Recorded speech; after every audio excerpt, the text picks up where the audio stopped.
Hola, ¿qué tal? Yo soy Elvira Liceaga. Bienvenidos a la penúltima edición de Días de Feria de la Feria Internacional del Libro de las Universitarias y los Universitarios en su quinta edición, este 2023, cuyo invitado especial es la Universidad de Texas en Austin.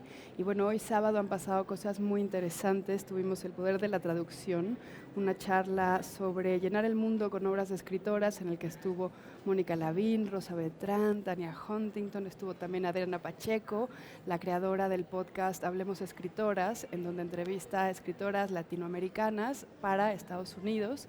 Y yo también tuve el placer de conversar con ella en una de sus mesas de diálogo sobre literaturas y políticas de cuidado.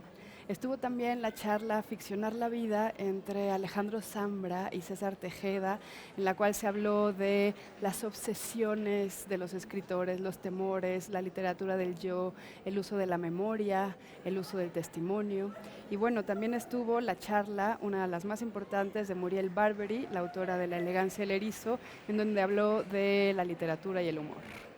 El día de hoy tenemos a una invitada muy especial, es una de las periodistas más importantes de este país, si no es que la más, Marcela Turati, pero antes de conversar con ella sobre su nuevo libro, vamos a ver una charla, vamos a ver una cápsula, quiero decir, sobre la doctora Alejandra Amato.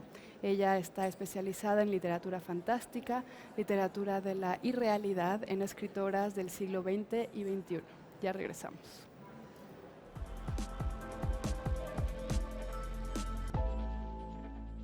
Este año en Filuni voy a participar en una mesa que me entusiasma muchísimo, que es la mesa de literatura escrita por mujeres, junto con Sara Pot y Lucía Melgar, dos queridas y reconocidas colegas. Las tres hemos estado trabajando los últimos años sobre precisamente cuál es el papel, la importancia de la literatura que se produce desde sujetos femeninos y pues, me gusta muchísimo pensar que en Filuni va a haber un espacio para dialogar sobre eso. Para empezar, a mí me gusta muchísimo que esto se trate en Filuni porque digamos que en las últimas ediciones de la feria ha sido un tema presente en todas las ediciones, sobre todo porque han habido muchas colecciones como la de Vindictas y otras publicaciones producidas por mujeres que se han presentado en la feria, ¿no? Entonces, en los últimos años hemos visto pues, una importantísima difusión de todo lo que es la literatura escrita por mujeres, pero también que acompaña un momento histórico importantísimo, ¿no? Que son estas primeras 2 décadas del siglo XXI, en donde pues, efectivamente la literatura que producimos las mujeres está teniendo otro lugar a nivel editorial, ¿no? Históricamente las mujeres siempre hemos escrito, siempre hemos tenido una presencia importantísima en la literatura, pero a nivel editorial creo que en los últimos años es que se está dando también ese reposicionamiento en pues, el mercado, ¿no? Y en el gusto y en la difusión. Entonces, la Filuni siempre ha contribuido a esta tarea, ¿no?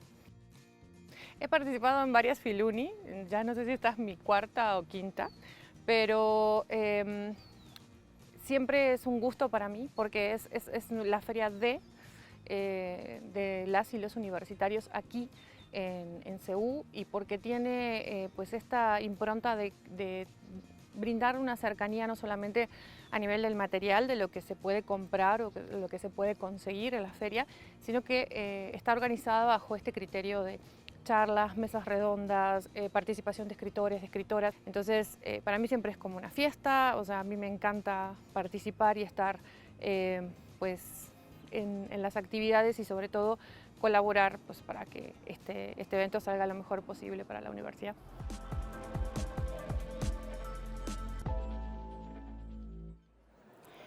Y ahora sí, vamos a conversar un ratito con Marcela Turati. Marcela, bienvenida a este programa. El día de ayer presentaste este libro que estás estrenando, que está realmente recién salido del horno, que se llama San Fernando, Última Parada. Cuéntanos, por favor, para empezar, ¿cómo fue que llegaste a esta historia y cuál es la historia que se cuenta? Bueno, muchas gracias por la invitación. Pues en 2011 yo como reportera fui asignada a cubrir lo que se llamaban las fosas de San Fernando, ¿no? En San Fernando, Tamaulipas, se descubrieron como 200 cadáveres y desde esa asignatura, al ver esos cuerpos, tantas familias de personas desaparecidas que llegaban de todo el país, buscando a sus familiares, pues quedé obsesionada y fue una obsesión de 12 años. 12 años tratando de entender y de ver quiénes eran estas personas asesinadas. Bueno, eran jóvenes, muchos de ellos migrantes centroamericanos o jornaleros migrantes mexicanos que iban a la frontera, muchos de ellos bajados de autobuses ahí en San Fernando, Tamaulipas, y asesinados oficialmente por los Zetas con policías municipales. Y quería saber qué pasó, pero especialmente cómo fue posible, ¿no? ¿Cómo es que en este país, porque lo que descubrí es que no fueron de una sola masacre, que hubo repetidas asesinatos a personas en San Fernando, Tamaulipas, en el mismo lugar donde un año antes habían asesinado a los 72 migrantes. Y lo que trato en mi libro, que es un libro donde es un libro coral, donde hablan gente que vive en San Fernando, donde hablan antropólogos forenses, sacerdotes, las personas de las funerarias, policías, el presidente municipal, entre todos mostrar, pues, cómo, o sea, por qué existen estos sitios, pues, de exterminio en México, cómo se vive cuando hay un régimen así de terror, pero también el desamparo en el que viven, la falta de Estado, por qué todas las autoridades, es también por qué nadie previene, qué hacen las autoridades y qué dejaron de hacer. Y también una parte es sobre la crisis forense en este país, sobre la búsqueda de las madres y padres de sus hijos desaparecidos, y este otro momento que pasa mucho en México, que es, aunque a una persona la encuentren en una fosa, como en el caso de, no sé, del soldado Guarache, del que hablo, o de Charlie, un joven salvadoreño, el hijo de doña Bertila, o de los indígenas de Guatemala, Osvaldo y sus primos.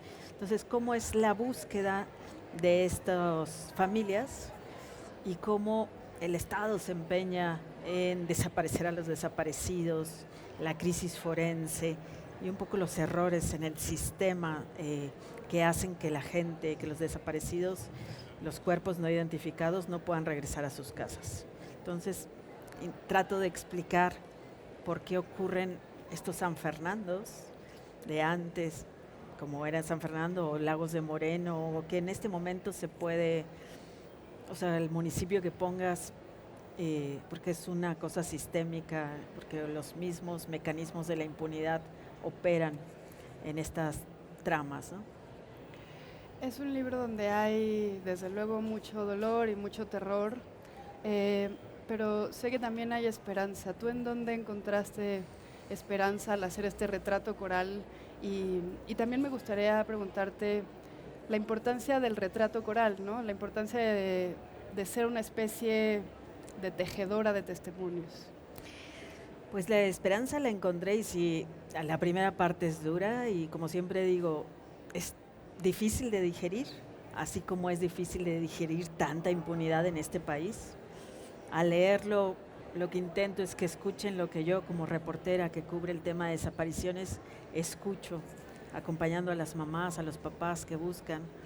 Y hay un momento, y también por eso me interesó mucho reflejar y entender San Fernando, porque no eran solo las tragedias de los viajeros, también San Fernando en sí, los habitantes vivieron, pues eso, bajo una dictadura del terror.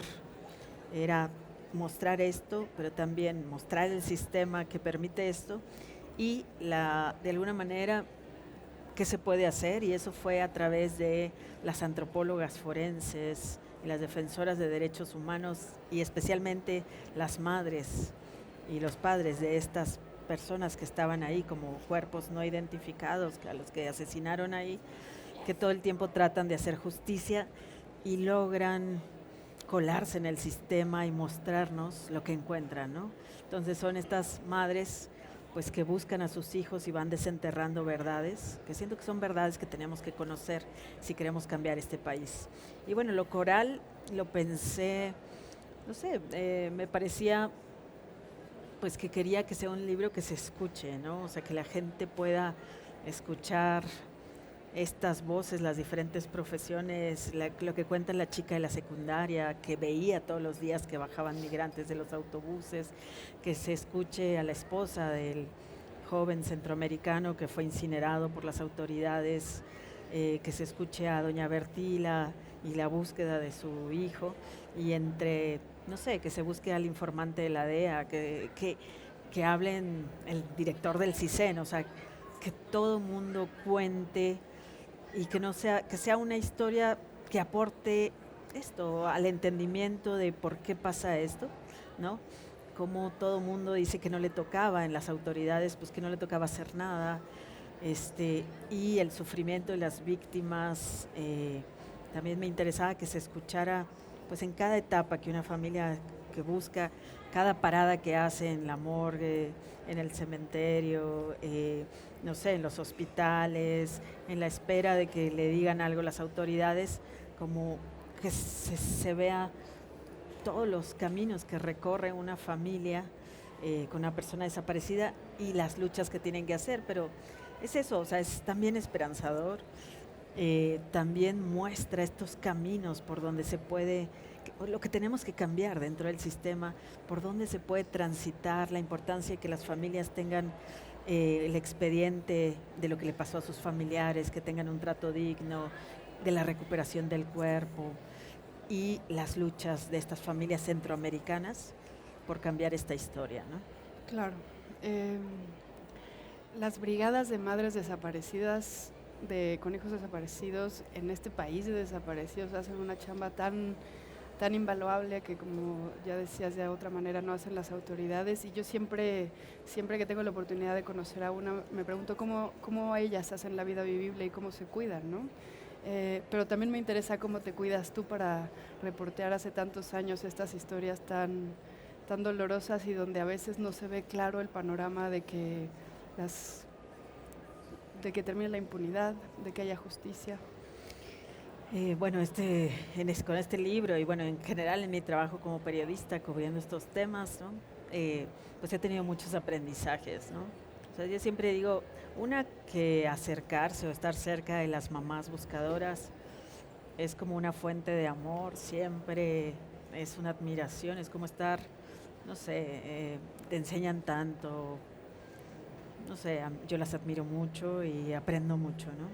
Por otro, pues tejiendo redes entre periodistas, entre mujeres periodistas que nos cuidamos, también con académicas, también, no sé, con antropólogas que nos cuidamos, nos procuramos, podemos hablar de lo que nos pasa y aprendemos como a desarrollar un poco un método. Pero también sé que lo que nos pasa a nosotros es una mínima partecita de lo que tienen que sufrir las familias, ¿no? A veces nos sentimos muy solas, a veces pues los mismos periodistas, no sé, nos desconocen, no quieren estar, o sea, no quieren escuchar nuestros temas. Pero yo digo pues que es un mínimo de lo que pasa en las familias que tienen que sufrir, y también somos perseguidas como las familias. O sea, en México sí se castiga y se paga un precio por querer hablar de este intento de casi todos o sea, de las fiscalías y en general de los gobiernos, pues por ocultar de la vía pública a los cuerpos no identificados, por ocultar las desapariciones. Y bueno, eso también pues he aprendido que hay que aprender a cubrir, a lidiar con esto, a sacar los demonios, a exorcizar, a también tener un cuidado espiritual, ¿no? O sea, también buscar desde otros lados estas fortalezas pues para hacer este trabajo. Gracias, Marcela. Gracias. Vamos a ir a una cápsula, vamos a conocer a Andrea Paula González. Ella se ha dedicado a estudiar los fenómenos de la migración guatemalteca en México, y ya regresamos con Marcela Turati.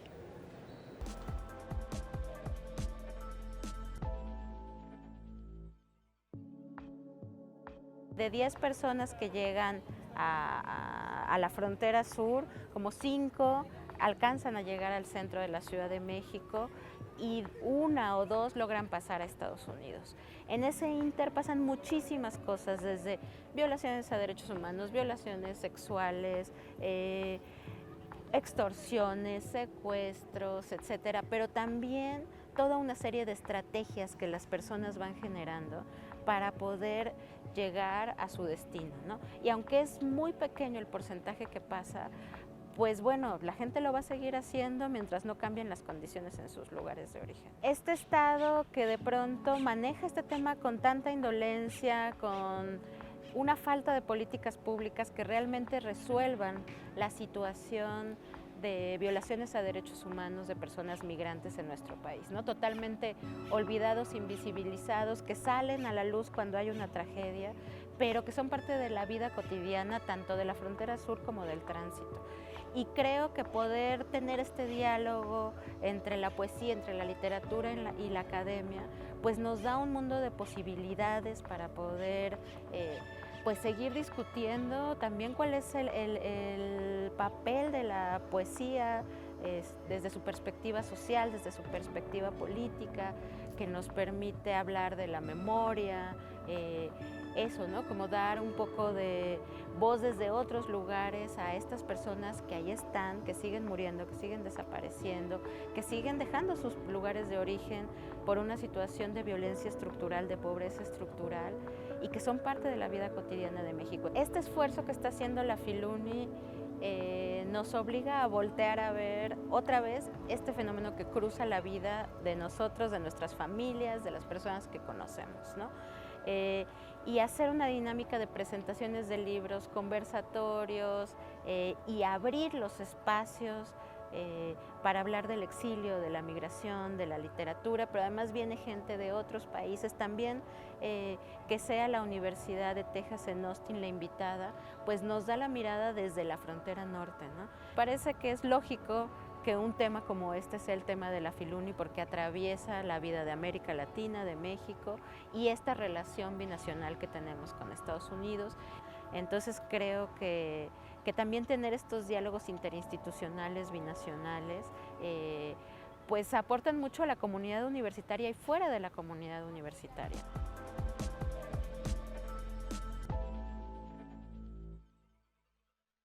Bueno, estamos conversando con Marcela Turati sobre su libro San Fernando, Última Parada. Y Marcela, me llamó la atención que en el último momento de la entrevista, en el segmento anterior, mencionaste espiritualidad. ¿Tú crees que es un elemento importante en el periodismo y al hacer periodismo? Sí, de hecho es una de las cosas ya que he incorporado pues en mi vida, ¿no? Y que trato con la red de periodistas que cubrimos desapariciones, ¿no? Y todos los colegas con los que trabajo, hacemos el portal de noticias A Dónde Van los Desaparecidos, no sé, bueno, de darle un momento a todo lo emocional, ¿no? O sea, hacer un chequeo emocional cada tanto. También un chat con amigas de cuando algo se atora en términos de no entender, tal, pero también a veces hacer rituales, eso sí he aprendido. Hemos tomado muchos cursos en México de seguridad física, digital, poquitos de lo psicoemocional, pero son muy importantes, ¿no? Es parte también de este cuidado, pero como que de pronto tienes preguntas, pesadillas, dudas, culpas, pendientes, porque tú sabes, estos trabajos te llenan de duda y trabajar con tanto dolor es, no sé, a veces no sabes si hiciste bien, si no, tanto si dilema algo pasó. ético. Dilemas éticos todo el tiempo, ¿qué borro? ¿Qué no borro? ¿Quién se va a poner en peligro? Entonces, por eso digo, mi libro es fragmentado, es fragmentario. No puedo contar la historia completa porque todavía no se puede. Hay nombres que no revelo porque así lo decidí para poder dormir bien y que ellos duerman bien, las personas que contaron. Entonces, sí hubo momentos como de parálisis y de tener que recurrir como a rituales, y así lo he hecho ya, pues, no sé, de incluso poner veladoras y pedirle a las víctimas de estas masacres, a esos jóvenes, pues que vi las fotos. Y todo empieza porque vi las fotos de estos cuerpos que estaban sacando, exhumando, y tenían como una cara de angustia y esa expresión que yo dije que no se me quitaban. Y bueno, tardé 12 años, ¿no? Claro. Escribiendo, entre muchas cosas que me pasaron, periodos de parálisis. Al final empecé como a hacer rituales, a pedir con amigas que hiciéramos rituales para poder ya terminar, y pues esperando que este libro sea un granito de arena para que tengan justicia, ¿no? Claro. ¿Qué te gustaría que pasara con este libro? Pues me gustaría varias cosas, o sea, una de ellas sería que conozcamos qué pasó, ¿no? Y que no lo olvidemos, que con este libro las familias puedan obtener justicia. Me gustaría, porque creo que hay muchas responsabilidades ahí, este, y entonces con este libro que puedan decir, esto pasó, esto nos hicieron, México nos debe mucho, y bueno, hay mexicanos y hay centroamericanos, pero me gustaría que la gente entendiera también por qué pasa esto, y no solo que sintiera de esto es horrible, no quiero saber, ¿no? Sino que aquí hay claves, o sea, trato de poner claves para entender lo que yo he entendido de por qué hay crisis forense, de por qué pasan estas masacres, por qué hay sitios de exterminio. Entonces, quiero poner un poco de luz de lo que yo he aprendido, de los sistemas de la impunidad, y bueno, pues que eso, que se haga justicia, que hagamos un memorial, que se haga una comisión de la Que se verdad. abran casos. Y sumar, o sea, yo no sé, tenemos como unos 200 o 300 nombres de personas que fueron, que desaparecieron en ese municipio, pero me encantaría así que sumáramos nombres y que se hiciera un memorial real por esos, y que conociéramos su historia, y que a las familias realmente se les pida perdón, se les repare, no sé, pero eso, o sea, me gustaría, digo, yo sé que es mucho, pero por lo menos que no olvidemos, que lo No debería entendamos ser y no mucho. olvidemos. Sí, no debería ser mucho, pero en este país pues no, ya sabemos que los casos no llegan a nada, que no hay investigación, y también eso reflejo, o sea, es como este libro trae también, te refleja Ayotzinapa, te refleja estos mecanismos de la impunidad, del sistema que está hecho pues para desaparecer a las personas desaparecidas, o para eso, para que la impunidad se garantice, y eso tenemos que cambiarlo. Sí, como dices, para hacer como que no desaparecieron, ¿no? Para Em, ocultarlos. Algo que también me parece importante que generara este libro, y que seguramente lo va a hacer, eso sí, es mostrar las redes de acciones, mostrar las redes de búsqueda, mostrar las redes de autocuidado, reparación, autogestivas, no solo de las madres buscadoras, sino también de todas las personas y esas comunidades que se quedan con tantas ausencias inexplicables, ¿no? Sí, mi libro pues está dedicado justamente, bueno, a estas familias, ¿no? A las familias que buscan a sus tesoros y desentierran verdades, y a las personas que las acompañan, ¿no? O sea, que ha sido este acompañamiento que en eso creo se ha logrado, es muy también de las mujeres, ¿no? Eso lo sabemos, es muy femenino, son las antropólogas, las psicólogas, las periodistas, las madres buscadoras, ¿no? Estas redes también de solidaridad, que han logrado que pase lo imposible, como es rescatar a una persona que está en una fosa clandestina y luego la pasan a una fosa común, rescatarla y regresarla a Centroamérica, y son estas redes de solidaridad que se tejen, que se crean, de madres, de organizaciones, tal, hasta lograr esto que debería de ser normal, pero que aquí en México es casi milagroso, pero en este caso pues esto es una mirilla, es como meterse a la grieta y ver qué es lo que hay que cambiar, y ver estos caminos que abren las madres buscadoras. Claro, sí, para mí ellas tienen una serie de acciones replicables y que se pueden extender por todos lados, y para muchas otras formas de la lucha contra la injusticia, ¿no? Bueno, muchísimas gracias, Marcela. Espero que tu libro viaje y sea leído una y otra vez. Se llama San Fernando, Última Parada, está editado por Aguilar. No se lo pierdan. Y bueno, muchas gracias a ustedes por acompañarnos. Mañana cierra la Feria del Libro de las Universitarias y los Universitarios en su 5ª edición. Vengan, estamos en la Avenida del Imán número 10, en el Centro de Congresos y Exposiciones de la UNAM. Va a haber conciertos, va a haber presentaciones de libros, va a ser la gran inauguración. Y bueno, nosotros también vamos a estar con ustedes mañana a las 7 de la noche aquí en TV UNAM. Hasta luego.